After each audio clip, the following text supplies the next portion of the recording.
Hi, Rodsky. Hi, everyone, and hi, Jenny. Hi. So, for those who don't know or are new to Second Shift community, Eve is an old personal friend and friend of the Second Shifts, and she is just a force of nature. And Eve has written her second book, which is Find Your Unicorn Space, and just taking it back a little bit, watching you go from a lawyer who has two little kids and now three, and a busy family life, and two working parents, to taking the organizational and analytical principles that you used in your own work and applying them to find a system and structure to what was in your mind like going off the rails in your family life, and then using that to create Fair Play, which became a best-selling book and whole entire like universe, and then now writing your second book in COVID. You are a complete badass, and your determination and hard work to create something that is both like purposeful for yourself, but also helpful to all women and in an activistic way, is just remarkable. And I'm so happy to see you. So Well, thank thank you. you. I should take you on the road with me. But also, I want to say thank you for your early support but I think you were one of my early interviews. I quote you in Fair Play. And, that was a time where not everybody understood why I was writing a book about chores. That's what a lot of people said to me. Why would you write a book about chores? Who cares? Those So people thank you for clearly caring. don't know, have children and families and have to balance them all, because anybody who had the conversation with you was like, oh yeah, let's talk about this because this is a real problem. And And you said something important back then. You said that, we're not suffering there was an article about the anti-ambition age. And I love that you in Fair Play. So I want to just put on the record that you were talking about this 3 years ago when I interviewed you, where you said, we're like, what's this ambition gap? There's no ambition gap. There's an exhaustion gap. And I thought that was such a beautiful way of reframing that the problem is not for women, it's for society. And this is before the pandemic. So if there was an exhaustion gap before that, that gap has just grown. So thank you for your work in identifying that and what you've been doing with the second shift. well, let's discuss Yeah. unicorn space, because unicorn space came out of an idea in Fair Play. And I just want to know, like, how do you define unicorn space? Because I think I was defining it a little bit differently. And then I like read your entire book and dove in, and I was like, oh, I'm thinking about this wrong. Well, yeah, it's definitely not for you to think about it wrong, but I think it is for you to think about it differently, because we've just had we've had, I'd say, misnomers for daily flourishing. And if we look at the word for 2021, Adam Grant talked about languishing. And so I would like to replace languishing with the idea of daily flourishing. We now know creative practices are associated with that daily flourishing. And here's what I mean by creative practices. Creativity redefined as unicorn space. All it is active pursuits that make you come alive. So if you ever think about some point in your life, this kept coming up and over and over again when people were in their unicorn space, where someone would say, I can't believe I just did that. So have you had it? I can't believe I just did that moment recently. That is a unicorn space. So what it means, it's not a passion, because we could have many of those. And actually, in fact, I would hear, well, my passion is my children. And so I was like, okay, this word is not working for me anymore. It's not a side hustle, because money, commodifying this is not what I'm talking about at all. It's not a hobby, because a hobby was connoting in my research, and now it's thousands of people in 17 countries. But in the initial interviews, people would associate hobby with infrequency.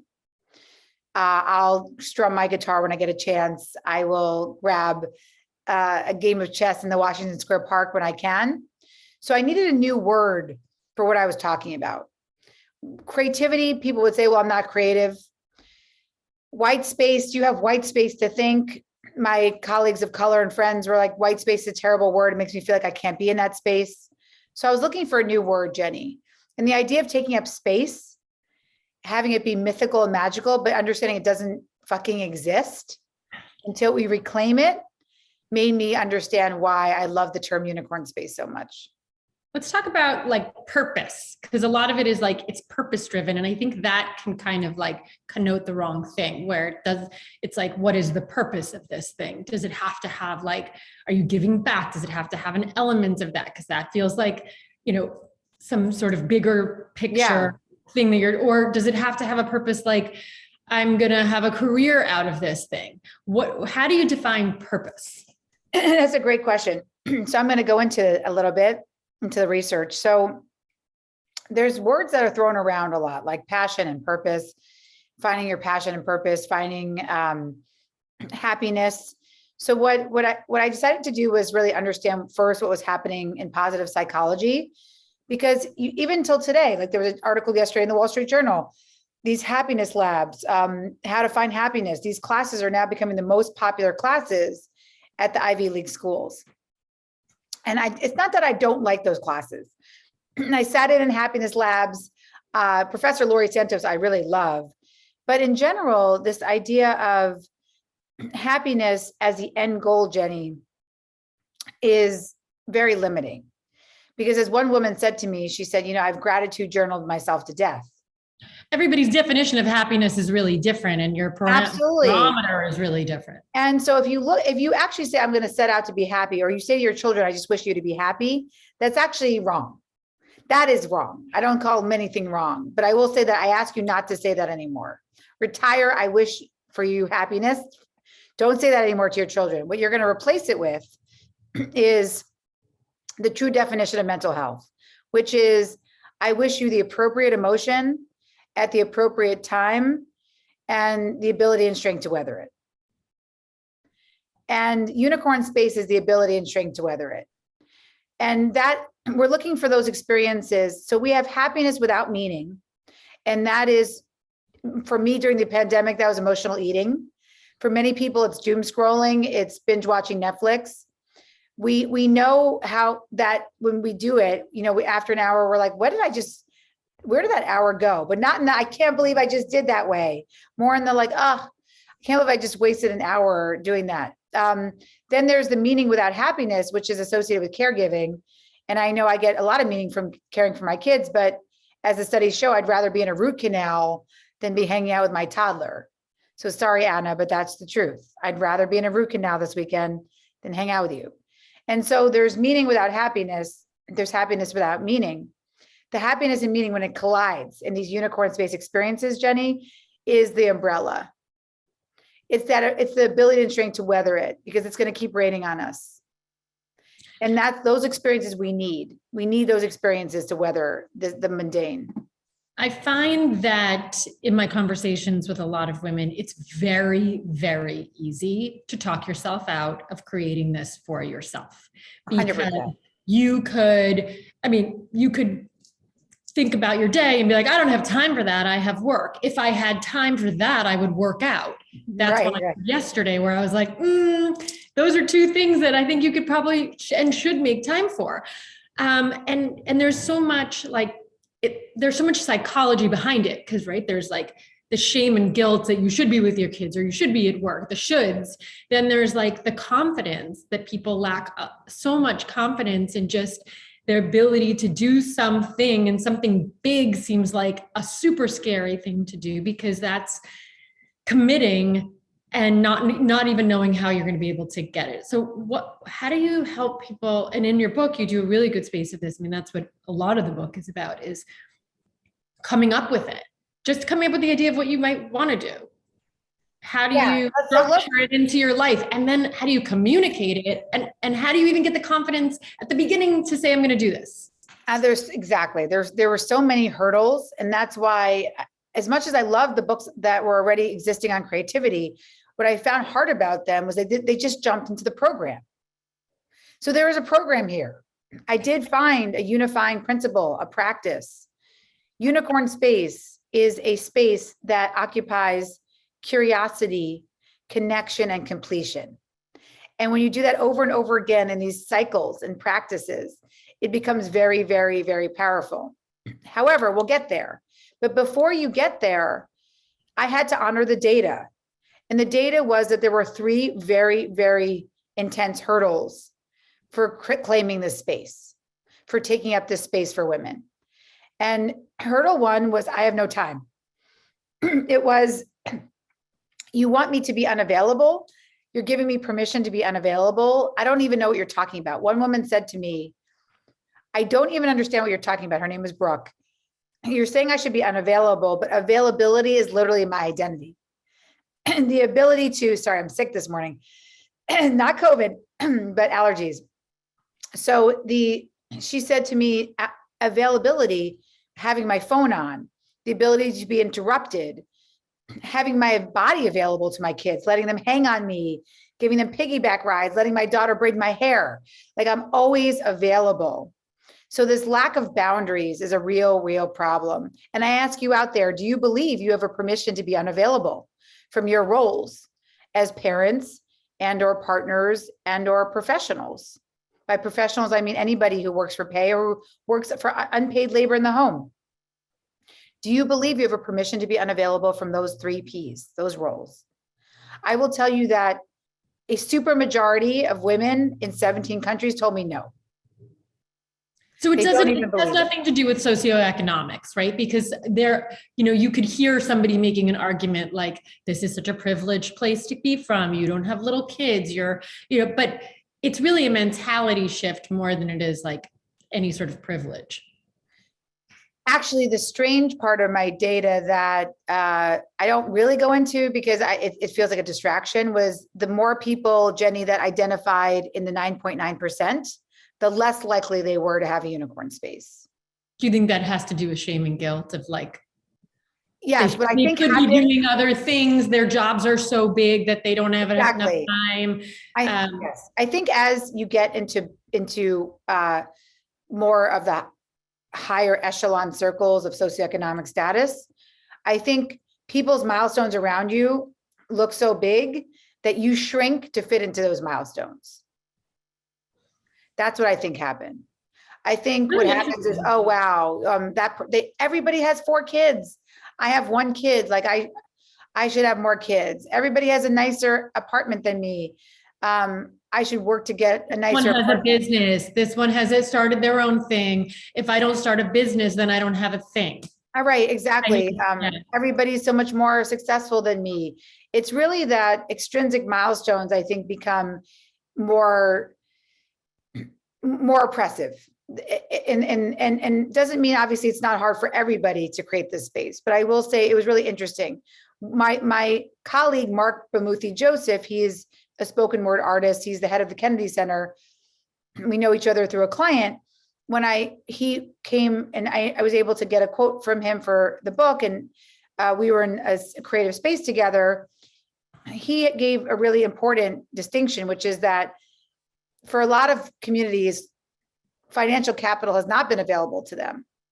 And so creative capital is a more instinctive type of capital. This, I think, the more privileged you are, sometimes the less you believe, because you've been brainwashed by capitalist patriarchy to believe that maybe, commodified wellness, spending an hour getting your hair dyed, working out with a trainer, those become the things that are your unicorn spaces, and they're not. They're not. Totally understood. That's very understandable. And unicorn space, what are some of the more interesting things? Like, okay, I think I have my unicorn space, and I think I defined it, like I said, incorrectly at the beginning, but I play Mahjong with a group of girls. Oh, of we course started it like 7 years ago. It's a whole thing. Now it's become like a much bigger situation because we have like groups of women all over the country who are now playing, and it's 100%. But it's like such a fun thing, and we have like holiday parties. There's no purpose to it other than we thought we would play something. I wanted a way to get my girlfriends together. I was going through separation at the time, and I wanted a way to like bring my friends together in a really like joyful, learn something new, and not have to like be in a restaurant or be somewhere where you can't really get together and like have those like deep connections. Well, that, of course, that's a unicorn space. Okay, I think that's like, because this Of was, I'm like course. thinking through my life and I was like, what are my unicorn Of spaces? course, that is the quintessential one. So let's explain. So assuming, and that the book spends half the time addressing these hurdles, as you said, of the permission being available and how it comes up in guilt and shame and not being able to ask for what you need. Assuming you are able to get there, and sometimes it takes a cancer diagnosis, a divorce, it takes a big jolt, a pandemic to say, and even again, back to the Wall Street Journal this weekend, the weekend section started with a question: how can I make my life better right now? What kind of, the Wall Street Journal is asking that question. So I do think in periods of disruption, it's a perfect time to find your unicorn space or to reinvest in it. All it requires is what Jenny did: a curiosity. I wonder how I can convene my friends in a way that we don't need expensive dinners in loud places, but that we can also include a learning component. That's a curiosity. Then you invited a connection. You probably started with one friend or a couple of friends who you decided to start connecting with through play. Then you completed a game. You completed a game. I don't know how Mahjong works. I'm assuming the games end at some point. It's not just like you learn how to do it. You learn how to play, and then you just play. Now it's like getting together for poker. It's just, but it's a game, and it's complete, and it completes. Yes. So, right. I mean, it's like playing Scrabble. Eventually it ends. That's all I mean by completion. A curiosity, a connection, and a completion. So I'll give you just another example. I talk about this woman, Kat Medina, only because it comes back to how you know if you're in it. So Kat Medina, she is this woman who works at Sam's Club. Her husband's an auto mechanic. One night, he's coming in from his shift. He thinks he hears an audiobook or a CD on. He walks into the room. His son is actually listening to his wife narrate a book for him, a children's book. And then her husband says, wait, that was you? Like, maybe you should like do this for a living. You have a really beautiful voice. I thought you were a professional from the other room. So Kat tells me she gets curious. What would it be like if I narrated an audiobook? You know, like what would, so she Googles, how do you narrate an audiobook? That's the curiosity. She decides to connect with a website, with someone out there. She shares herself with the world by actually borrowing her husband's laptop, and she found a microphone on clearance at Sam's Club. She puts it out in the world. She completes it. That's a unicorn space. That's a cycle.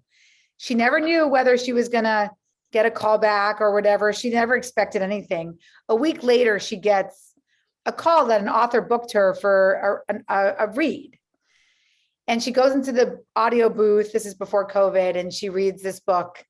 And as she comes out, she tells her mother that she's going to get a tattoo on her arm that says reading books is like breathing air. And her mother says, like, okay, that's like a little ambitious. Like, you just read one book. Like, I don't think you need to like tattoo it on your arm right now. But her point to her mother, and she did get that tattoo, was, I don't care if I do another one. Like, what I just did, it was an experience that can't be taken away from me. And it is her umbrella. And she has done more books. And so I said to her, well, what was your life like before reading books? And she's like, well, what's the opposite of breathing air? So I think that's what we have to just think about is how you live in your cycle. If you're concerned about the curiosity end of the cycle, it probably means you're in a passion gap, that all those extrinsic milestones have taken over and you feel like there's no time. However, Jenny, I would say that there's also a lot of people who get stuck on the word completion. Because I had a woman who said, I know I want to do a podcast, but if I don't get, 1 million downloads, I'm going to be a failure. So I might as well not do it.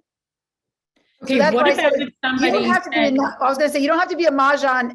You don't have to go and, you don't have to be like the expert in play in like the giant tournaments. As long as you complete a game, it would be completion. So I have a friend who I was talking about this with this morning having coffee, and she said, oh, I've always had a goal. I think I could be like a really, really good snowboarder. And I was like, okay. I mean, she has Okay. 2 kids. She lives in New York City. Like, there's not really that much of a chance to snowboard, and we're in our mid 40s. But I was saying, like, okay, go do it. Like, your family, go on a vacation and try it at least. That seems like what you say, like a big goal. There isn't really a completion to that. That's more of like trying a Well, hobby. right. Well, no, the completion would be her getting on the mountain and Just actually actually doing it. during her first run.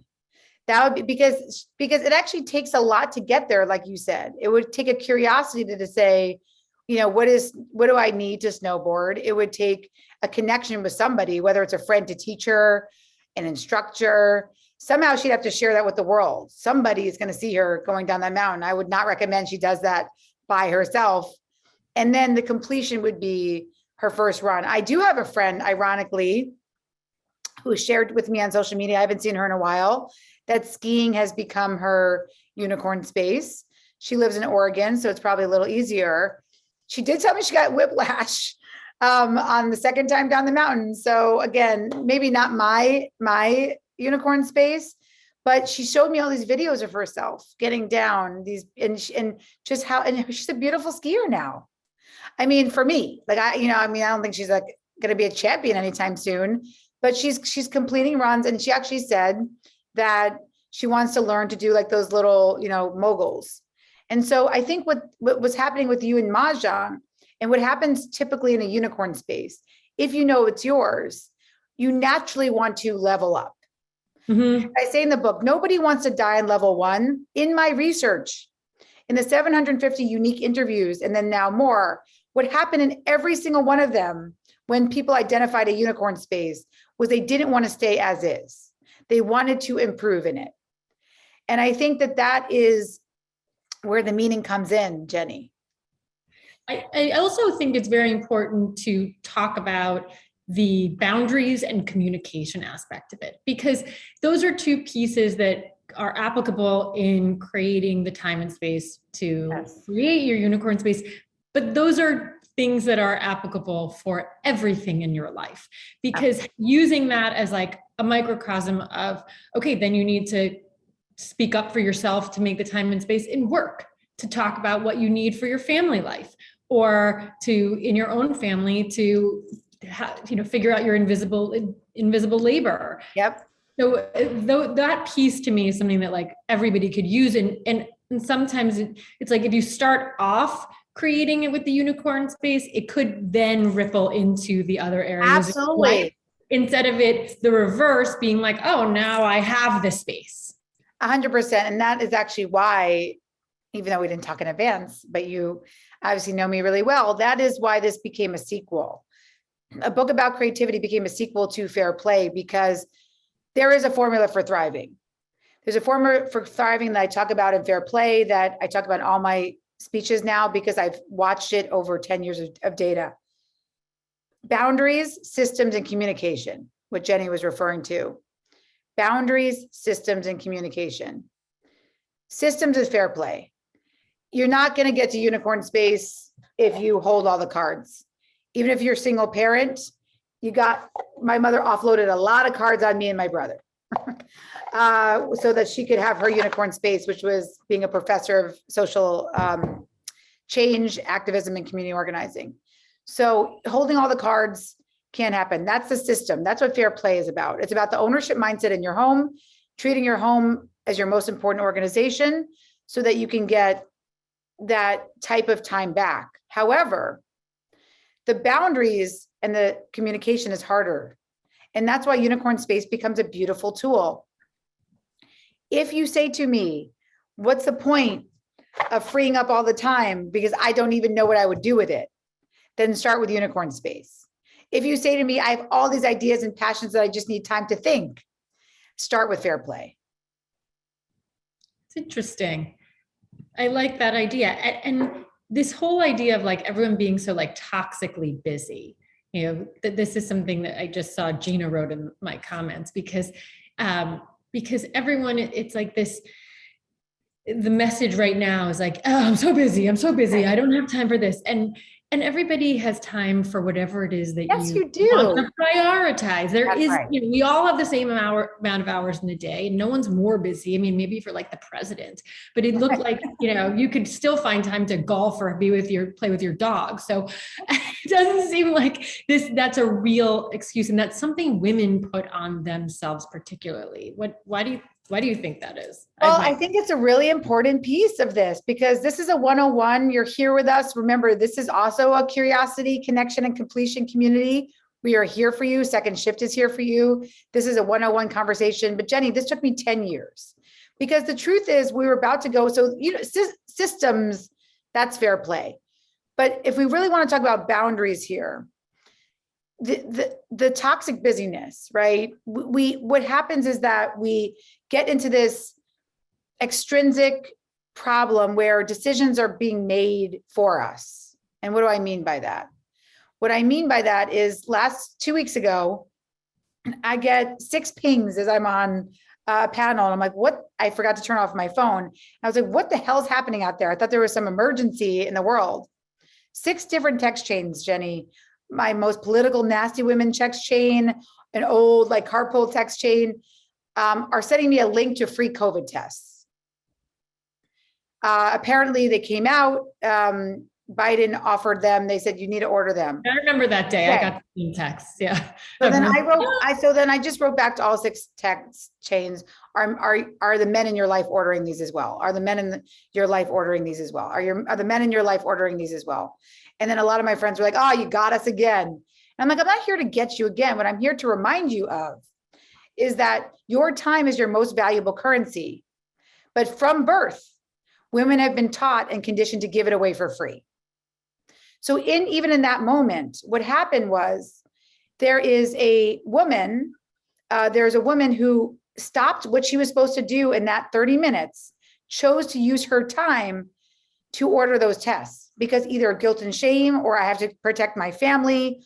But there was no stopping and thinking, do I want to interrupt my day right now to order these tests? Is there a system in place where someone else would have gotten this text to order it so it wouldn't fall on me? What ends up happening is we get external inputs. A school will call us, our kid is sick, they have to come home. We stop our day to go pick them up. So when our decisions are being made by society, the real boundary is not a walk around the block, Jenny. It's saying I deserve a fucking break to be interested in my own life. And I'm not going to order the COVID tests. I'm not going to pick up my kid when they're sick. And to do that, obviously, you need the systems in place in advance. And that's what fair play is. But that's a true boundary. A true boundary in this day and age is being interested in your own life. I just think people need to really rethink how they live and what they create the boundaries in their life. Because if you don't have it, then you're just pulled in every different direction and you're like Gumby. There's no you left of you. Right. You're just giving yourself away to everybody else instead of shoring up what you need as a person and then being able to actively communicate your needs. If you don't have the boundaries, you don't know what you need because you have no you left. Correct. And what ends up happening actually, it becomes the cycle for people who couldn't communicate what they needed, self-talk wise, which is the guilt and shame, and then externally to others, was that there became a cycle of rage and resentment. So what happened is it would simmer down and then the resentment would build and then it would come out as rage. And then it would be a guilt and shame cycle again. Oh, I can't believe I just yelled at my kids and my partner or the people around me or the people at work. And then you retreat back into shame, which keeps you quiet. Then the resentment builds again. And then the rage comes out and then you start over with the guilt and shame. So if you want to break that cycle, we have to, instead of the resentment and rage and guilt and shame cycle, the boundary systems and communication cycle, to me, obviously, because I wrote 2 books about it, is a much healthier way to live in a cycle. Understanding what you need, anticipating those needs in advance, that's a system. Being able to communicate it to yourself and to others. And so I think that's the boundary, but the communication, Jenny, is probably the hardest part, because like you said, how do you even know how to ask for what you need if you don't have that quiet space to understand what your needs are in the first place?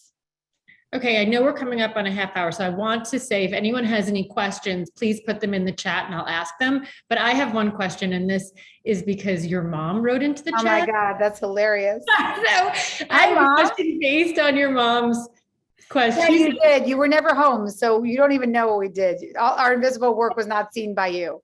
As your mom, I never knew I offloaded those chores to you. I guess you turned out okay. I'm wondering, how did you get, obviously you have, everyone's life gets them to where they are. How did your own personal story get you to where you are? Like you are so outspoken. You've always been outspoken as a person. You're not, any sort of withering flower in any capacity. Even before you were writing these books, you've been very strong as a woman and as a career woman, as a mother, as a wife. So, where did that come from? Well, I think a lot. I will say this. I think have you always been a good communicator? Well, not always. My mother will say all I do is like, I have a lot of toxic communication, which is my tone. As Seth says, I sound like nails on the chalkboard half of the day. And my kids are always saying, Mom, your emotion is high and your cognition is low. So they use my terms against me. But I will say that a lot of this, I will attribute it to my mother. So thank you. I think it was a really hard lesson to learn, Jenny, to live with a single parent who wouldn't make her life about us. So as a child, that felt really bad. There was another mother in our class who she went on every class trip, and she also sold like neon bracelets in the 80s. And I remember thinking like, oh my God, I just want Melissa Schwartz's mother to be my mother. And my mother wasn't on class trips. She would always communicate. There are things that are important to me in my life, as important as you and your brother. And that's my career. Because I'm doing things that are bigger than me. She's, like I said, a professor of community organizing and has always done stuff in social justice. And I would say also, I got to see someone in their unicorn space. So my mother, again, with no time, no resources, would take on things like we have a Y near us growing up on 14th Street and First Avenue. In the 90s, the early 90s, that Y was about to close. So my mother said, I'm a community organizer. I'm going to organize a community to save the Y. And so every Tuesday for, I think, about a year, we had the randomest coalition of people in our living room in Stuyvesant Town on Avenue C and 14th Street coming to save the Y. So, I think it is modeling. So again, if you're somebody who says, well, I'm not convinced yet, I never like to convince people through guilt and shame about how they model to their children. But it's just a fact. It's a fact that when people see you and you get to model certain things, then people will follow in your footsteps.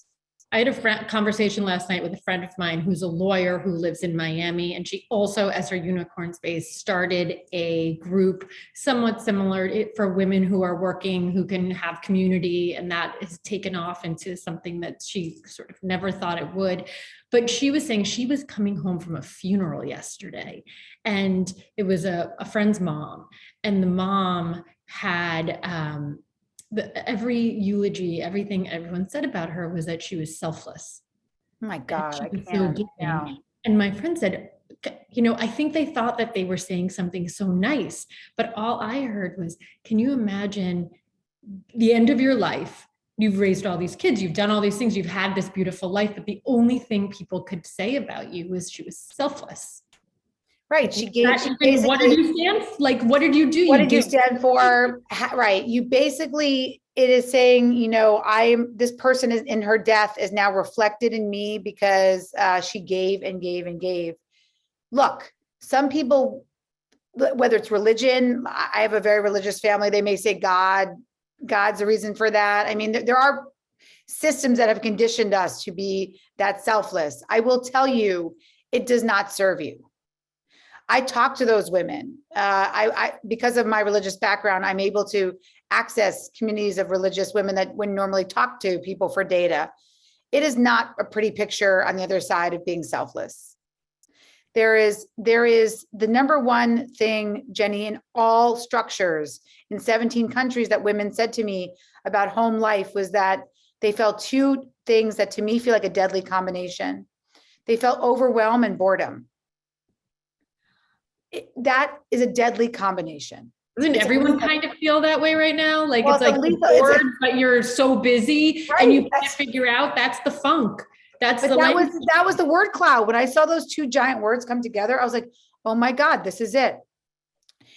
You're overwhelmed and bored. Like that is, it's like they're clashing. That's the story of 2022 so far. 100%. But the beauty is when you're in the game of Mahjong, or when I'm taking an advanced jazz class, I just got my new costume with like. I was going to ask if that's what you're still doing. By Bob Fosse hands, you know. You're still doing it. Okay, cool.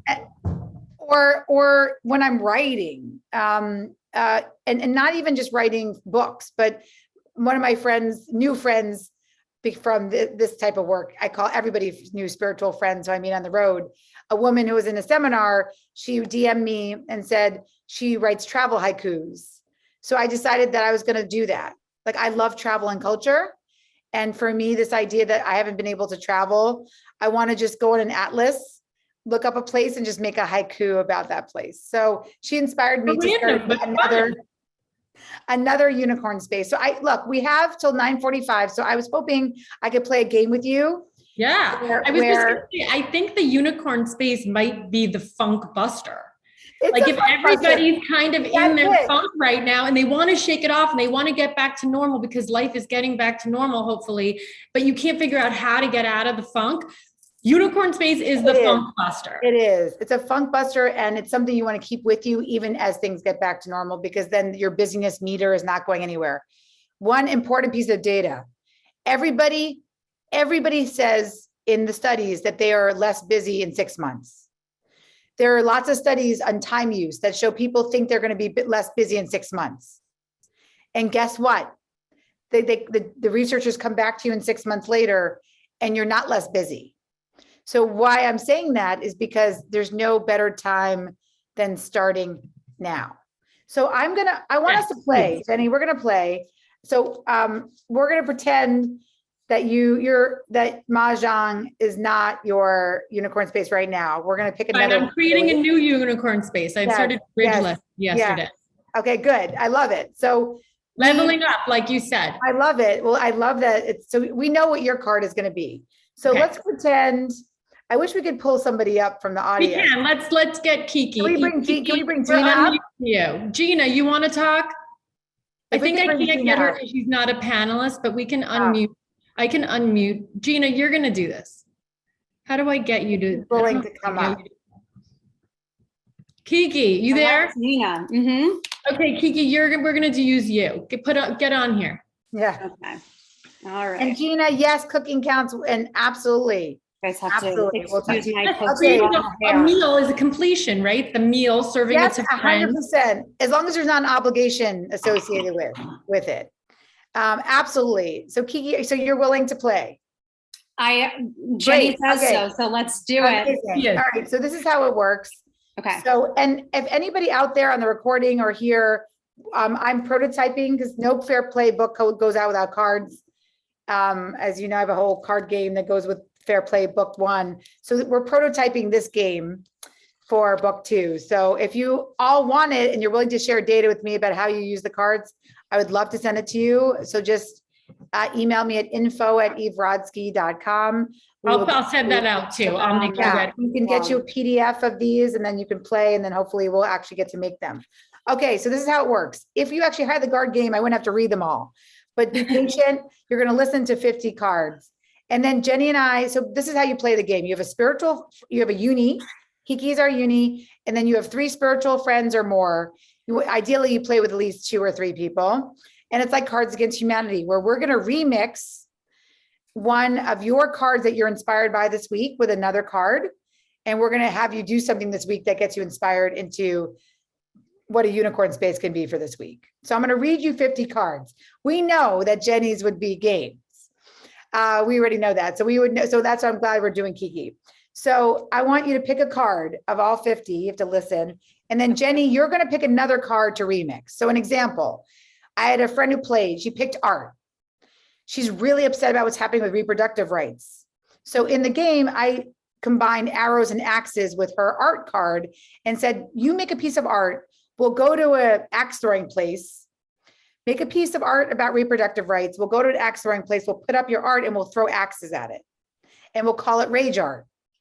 And so that's what I'm talking about here. So for example, I would say for you, Jenny, I assume you were picking games. I would probably pair writing with games for you to do just a little haiku or a blog about what it feels like to be a bridge player or mahjong player. Like I'd love to have those stories captured that you could share with the world. So anyway, that's how it works. You remix your unicorn spaces for inspiration. Okay, ready, Kiki? Ready. So writing, design, teaching, math and sciences, research and learning, otherworldly pursuits like astrology, genealogy and lineage, spiritual wellness, like religion, racing, any type, circus, theater and production, snow sports, sports with balls, triathlon, running, sports with wheels, memories and archiving, martial arts, rhetoric, animals, dance, performing, travel and culture, outdoors, storytelling, water sports, stitching and needles, art, metallurgy, music, woodworking, florals, photography, gardening and farming, pottery, arrows and axes, beauty, video games, language and anthropology, health and wellness, event planning, finding and foraging and collecting, fashion, building and DIY, restoration and renovation, cooking, there it is, Gina, coding and engineering, baking, games, there's Jenny's. Okay, phew, that's it. Those are amazing. Pick Okay, just so one I that's just one. that's speaking out to you right now. Okay, florals. Florals, okay, tell us why. I think that's something that has like come to me more in the last couple of years, spending less time in New York and more time in places that have sort of like different color schemes, and nature for me has like opened up something a little bit more creatively, and it's just made me feel really like drawn to like what that brings into a space. Whether I that's love it. indoors or outdoors. And tell me about the values. What does florals bring up to you in terms of a connection to your values? I think that like infusing as a choice to infuse something that's like fresh, that's from the earth, and that like brings something really energetically light to other people who like enter wherever that is, whether that's like a garden or, you know, somewhere in a home or a hotel room or, you know, wherever it is. I think that there's something that like demonstrates love about it to other people. And I feel it as well. Okay, so I'm going to reflect back to you so that Jenny can become a better spiritual friend to you, and I can as well. And again, this is how you play. So I'm reflecting back that the values that you're connecting with or you're feeling inspired by when you think of florals are beauty. You use the word freshness, which I love because it's like the opposite of stale, which feels like the world has sort of been stale. An earth connection, so a connection to nature and the earth. You said also energetically light, which I thought was really beautiful. Somehow it changes the energy around us, or it can. And then you said love.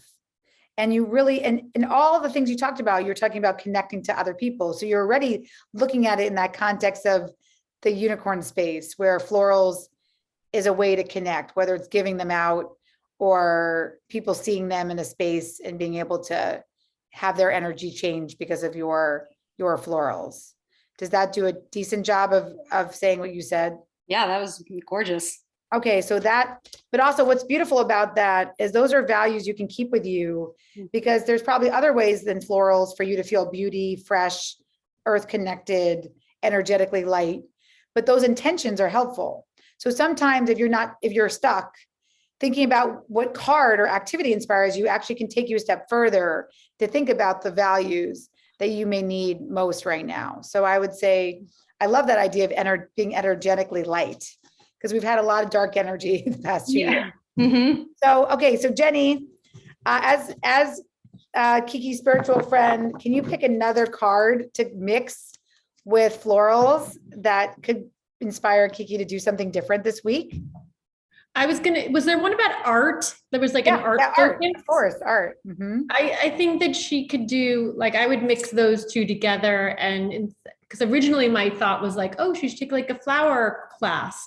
But, I don't know if that's necessary. I think like I could picture Kiki like watercoloring. Oh, I love that. So, have you ever done that before, Kiki, where you've taken a still life of florals and painted it?